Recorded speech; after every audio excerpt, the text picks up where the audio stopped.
Rajkot હાઈબોન Vadaliya group પર IT સર્વે ચાલુ છે। 4 દિવસથી આ આઈટીનો સર્વે ચાલી રહ્યો છે।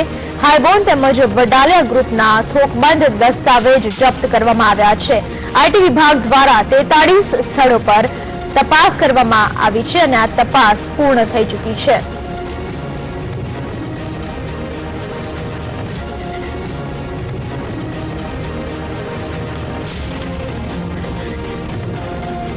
જે સર્ચ ઓપરેશન રાજકોટમાં 4 દિવસથી હાથ ધરવામાં આવ્યું હતું। હાઈબોન તેમજ વડાલિયા ગ્રુપ પર આ સર્ચ ઓપરેશન હાથ ધરવામાં આવ્યું હતું। થોકબંધ દસ્તાવેજ જપ્ત કરવામાં આવ્યા છે અને હાલમાં સર્ચ ઓપરેશન પૂર્ણ કરાયું છે। વિશે વધુ માહિતી આપવા આપણી સાથે જોડાઈ ચૂક્યા છે અમારા સંવાદદાતા કલ્પેશ ગોહિલ। કલ્પેશ, જે 4 દિવસ સુધી આ સર્ચ ઓપરેશન હાથ ધરવામાં આવ્યું હતું, અત્યાર સુધી સર્ચ ઓપરેશન દરમિયાન શું જાણવા મળ્યું છે, કઈ વસ્તુઓ બહાર આવી છે, શું કહેશો?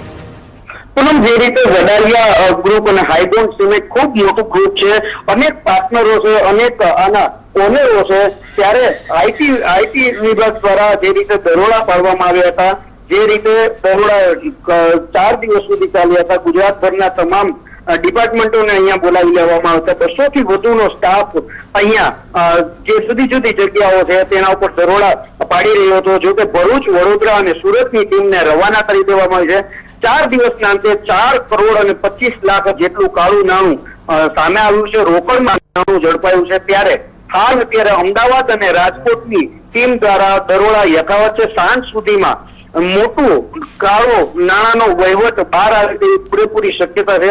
હાર્ડ ડિસ્ક, લેપટોપ જેવી તમામ ચીજ વસ્તુઓને જે કબજે કરવામાં આવી છે। જી પૂનમ। ચોક્કસથી આભાર આપનો તમામ માહિતી બદલ કલ્પેશ।